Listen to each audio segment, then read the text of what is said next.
নমস্কার বন্ধুরা, যাতা জব ভ্যাকেন্সি ইউটিউব চ্যানেলের পক্ষ থেকে তোমাদের সকলকে স্বাগতম। তো আজ আমি আলোচনা করব একটি গুরুত্বপূর্ণ সরকারি চাকরির বিজ্ঞপ্তি নিয়ে, একদম সম্পূর্ণ নতুন বিজ্ঞপ্তি। তো এখানে তোমাদের বলি, তোমরা এখানে অল ওভার ইন্ডিয়া থেকে আবেদন করতে পারবে, অর্থাৎ রাজ্যের 23 জেলার যে কোনো প্রান্ত থেকে আবেদন করতে পারবে। এখানে অ্যাপ্লিকেশন অলরেডি শুরু হয়ে গেছে।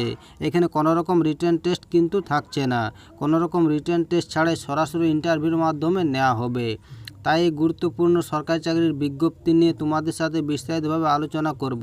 তার আগে প্রত্যেকের কাছে একটাই রিকোয়েস্ট করব, যারা এখনও আমাদের চ্যানেলটাকে সাবস্ক্রাইব করনি তারা তাড়াতাড়ি চ্যানেলটাকে সাবস্ক্রাইব করে পাশে থাকা বেল আইকনটিকে ক্লিক করে দিও, যাতে করে পরবর্তী সমস্ত কিছু ইনফরমেশন সবার আগে পেয়ে যেতে পারো।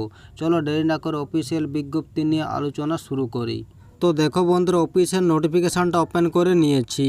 তো এখানে সবার প্রথমে তোমাদের বলে, এখানে তোমাদের কোনো রকম লিখিত পরীক্ষা কিন্তু থাকছে না, সরাসরি ইন্টারভিউর মাধ্যমে ফাইনাল মেরিট লিস্ট দেওয়া হবে। ইন্টারভিউতে যে নাম্বারটা পাবে তার ভিত্তিতে মেরিট লিস্ট তৈরি করা হবে। চলো এবার দেখে নিই কিসের মাধ্যমে অ্যাপ্লিকেশন করতে হবে। তো এখানে তোমাদের অনলাইনের মাধ্যমে অ্যাপ্লিকেশন করতে হবে। এই যে ওয়েবসাইট দেওয়া রয়েছে sport.authority.india.nic.in, এই ওয়েবসাইটকে তোমাদের অনলাইন অ্যাপ্লিকেশন করতে হবে। এখানে অ্যাপ্লিকেশন শুরু হয়েছে 17 এপ্রিল 2024 থেকে। এখানে অ্যাপ্লিকেশনের শেষ তারিখ দেওয়া রয়েছে 2 মে 2024। এই সময়ের মধ্যে তোমাদের অনলাইন অ্যাপ্লিকেশন করে নিতে হবে।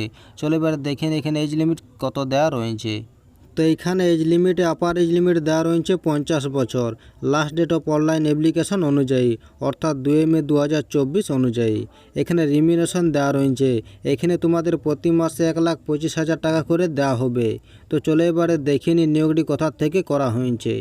তো বন্ধুরা, নিয়োগটি করা হয়েছে সাই অর্থাৎ স্পোর্ট অথরিটি অফ ইন্ডিয়ার পক্ষ থেকে। এই নোটিফিকেশনটি প্রকাশিত হয়েছে 15 এপ্রিল 2024-এ। এখানে মেডিকেল অফিসার পোস্টে নিয়োগ করা হয়েছে। এখানে তোমাদের কন্ট্রাক্ট বেসিসে নেওয়া হবে। চলো এবার দেখে নিয়ে পোস্টের জন্য এডুকেশন কোয়ালিফিকেশন কী দেওয়া রয়েছে। তো এখানে মিনিমাম এসেনশিয়াল কোয়ালিফিকেশান দেওয়া রয়েছে।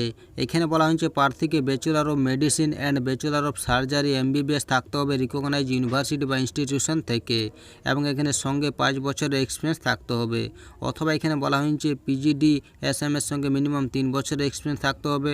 অথবা এখানে বলা হয়েছে PG বা DNB ইন স্পোর্ট মেডিসিন বা অর্থোপেডিক্স বা PMR সঙ্গে মিনিমাম 2 বছরের এক্সপিরিয়েন্স থাকতে হবে, তাহলে এখানে আবেদন জানাতে পারবে। তো এই ছিল আজকের এই সম্পূর্ণ ভিডিওটা ভালো লাগলে অবশ্যই লাইক করো এবং আমাদের চ্যানেলটাকে সাবস্ক্রাইব করে অবশ্যই আমাদের সাপোর্ট করো। আর ভিডিওটা সম্পূর্ণ দেখার জন্য তোমাদের সকলকে অসংখ্য ধন্যবাদ।